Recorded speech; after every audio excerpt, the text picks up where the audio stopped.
Even the Dalai Lama had trouble in the beginning when he began meditating. Even the greatest masters of all time did.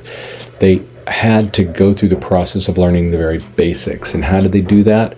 It's the same method I'm going to talk about here. Here's a quote from the Dalai Lama advising us how to go ahead with that. When we meditate, the mind becomes distracted. This is natural.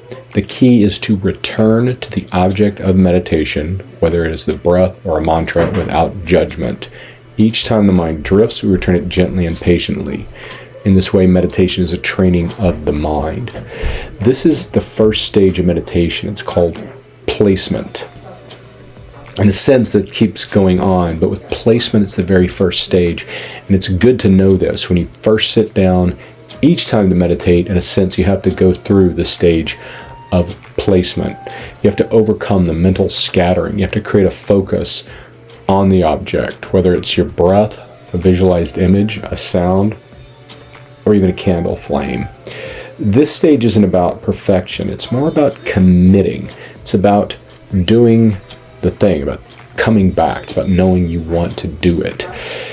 Think of it as introducing your mind to meditation for the very first time, and in a sense, making that commitment each time you come back to meditate. When you get better, you can enter meditation fairly quickly, but you always have to place the mind in a sense. So knowing how to do this is not an insult. It's not meaning you're a beginning meditator. It's just basically what you have to do. Have you tried this approach before? I want to know. Let me know in the comment. The first obstacle at this stage is called laziness. It's the primary barrier. It's not just physical lethargy. It's more of a sense of mental resistance, the tendency to not want to make the effort, to want to stay scattered, to want to stay distracted, to want to play with a cell phone. And to counter that tendency, we have 4 different antidotes. Now, this goes back to the Buddha. The Buddha taught the 9 stages of meditation 2,500 years ago. So it's got street cred, as they say, or I guess forest cred, since they were forest meditators. But the first one is faith. Aspiration is next.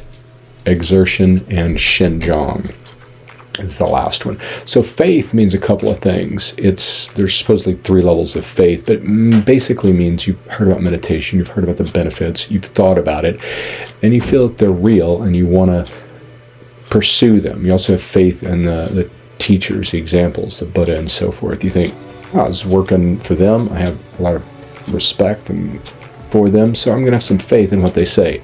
I'm at least going to try it. Supposedly the faith gets better as you become more educated in meditation, as you develop your skills, and as you begin to perceive the benefits. When you begin to perceive the first benefits, then that's more of a knowing faith. That's an experiential faith. So faith also has the component not just of belief that the teachings work and that meditation can work, but a belief in oneself. You need to have faith in yourself that you can do it. And you can. Anyone can do it. We'll all have different starting points, but if we commit to it, we can gradually step through this path and develop some stability, some samadhi, and then from there we can go on and do very great things with meditation to benefit ourselves and others. So the second counter to laziness is aspiration. Set some clear goals. Aspiration doesn't have to be, I'm going to change the world. It can just be, I'm going to meditate 15 minutes a day, every day for a month, and I'm going to do it by 8 in the morning. I'm going to begin by 8 in the morning, let's say.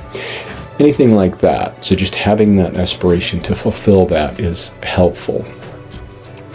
You can also set an aspiration to attain a certain state of meditation, say the 4th stage of meditation, when true meditation begins. We're going to get to that here, and we're going to walk through it together. It's quite a shift. It's a phase shift. It's like moving from an ice age on the earth into a modern, into a warm age where we have nice things, lots of plants, and we can enjoy life.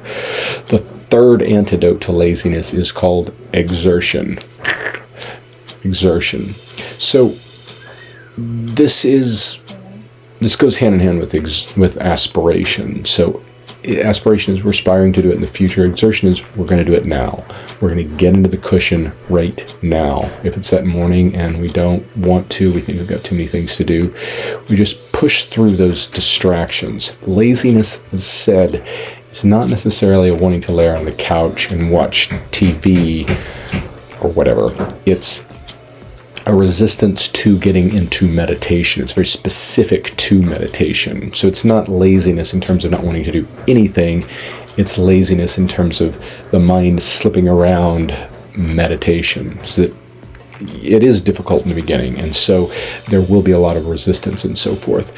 So by setting those goals, especially with the aspiration, setting the goal of attaining genuine meditation, that is a very great incentive, because once you get to genuine meditation, the sense is very different. The feeling of actually meditating will change dramatically.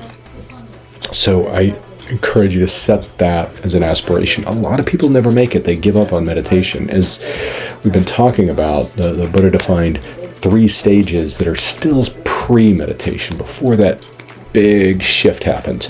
When that shift happens, you will experience meditation dramatically differently. There will be a flip from mainly resistance to kind of liking it, and then it'll flip to mainly liking it. There'll still be some resistance for a long time, but it'll be less powerful than the desire to meditate. Especially at the 5th, 6th, and 7th stages, the desire to meditate becomes much, much stronger than any resistance to meditation.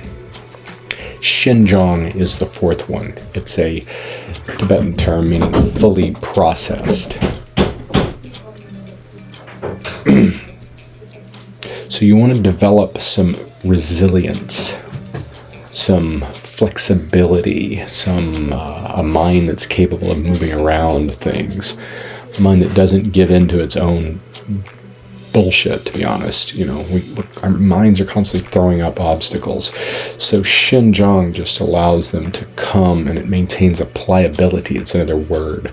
So if we practice on a regular basis, we develop some Shinjong, some processing. Our mind is used to the process. It also will do it when we want it to.